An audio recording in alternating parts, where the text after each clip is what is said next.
কিন্তু কাকে নিমন্ত্রণ দেয় না? শিব ঠাকুরকে। মা সবাইকে যদি নিমন্ত্রণ দেয়, আপনার স্বামীকে যদি বাবার বাড়ি নিমন্ত্রণ না দেয়, তাহলে মায়েদের কি অবস্থা হয়? সেই জায়গায় যাওয়া যায়? এরপরে ভাঙ খোর গাঁজা খোর যে শিব ঠাকুরই পায়।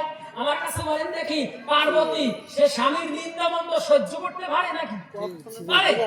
আপনারা স্বামীর নিন্দামন্দ সহ্য করতে পারে? পার্বতী তদ্রূপ করছে, যে স্বামীর নিন্দামন্দ সহ্য করতে পারে না, নিজেই দেহ ত্যাগ করছে। যখন দেহ ত্যাগ করেছে, ওই দেহ নিয়ে দেবতারা সমস্যায় পড়েছে। তা যখন ওই দেবতারা ওই দেহ নিয়ে সমস্যায় পড়ে গেল, এখন ইন্দ্রকে স্মরণ করছে, স্বর্গের রাজা।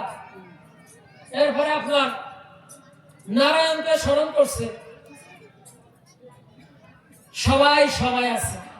এখন ডাক দিয়ে বলেছে যে সতীর দেহ নিয়ে সত্য কথা বুঝাই কয়ে আমরা তো সমস্যায় আছি। বলছে তাই? বলছে হ্যাঁ। বলছে তাহলে ইন্দ্র তুমি তো স্বর্গের রাজা, তা তুমি একটা বিধান করে দাও। বলছে কি করা যায়? বলছে ওই যে নারায়ণের হাতের চক্র দিয়ে সতীর দেহটাকে খণ্ড বিখণ্ডিত করে দাও। বলছে এতে কি হবে?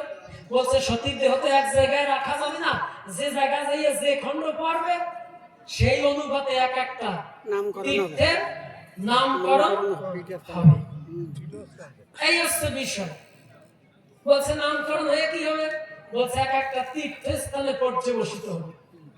এই জন্য কবি এইখানে দাঁড়িয়ে 51 খণ্ড সম্পর্কে কি বলছেন জানেন? পুণ্যময় ভারত ভূমি মহাপুণ্যময় তুমি, ফলে ফুলে অতি সুশোভম। 51টি তীর্থ তার, জীবের যেন মোক্ষদ্বার। মাতৃতীর্থ অঙ্গিনী ভূষণ, তীর্থবাড়ি সঞ্চয়নে, চলতীর্থ পর্যটনে, শুভক্ষণে করব প্রণাম। এক বিন্দু তীর্থের ধুলি, শিরেতে লইলে তুলি, হবে রে তোর হবে রে নির্বাণ। সতীর মরণে শিব, শোকেতে শিবয় অশিব, রুদ্র নাচে বিশ্বেতে প্রলয়। দেবগণ যুক্তি করি, কহে বিষ্ণুর পদ ধরি, কর তুমি করো এ সংশয়। বিষ্ণু তখন চক্র ধরি, 51টি অংশ করি, সতী দেহ করল সমাধান। জন্মিল 51 তীর্থ, জীব জগতের পরম বৃত্ত। তীর্থে তীর্থে উঠল সমগান, প্রচন্ড বালুকা মাঝে মরুতীর্থ হিমলাজে।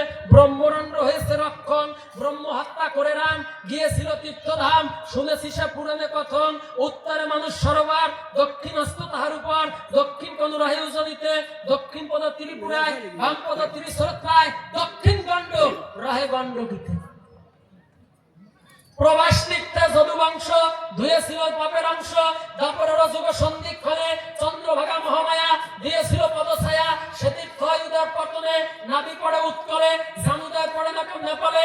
লঙ্কা ধামন উপরে স্থাপন, বক্রেশ্বর ভূমত্ত, সে মহাপীঠ অনুবদ্ধ। আছে সপ্ত উস্ত্র প্রসবন।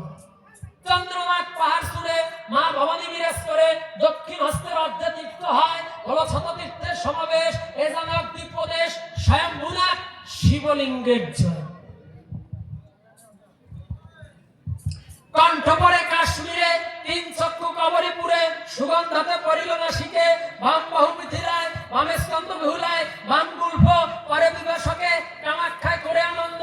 মহাভৈরব উমানন্দ, লাল পাশানি ত্রিগুণা তৃতীয়া। মহামুদ্রা জনিপতনে, সেতীর্থায় পুণ্যক্ষণে।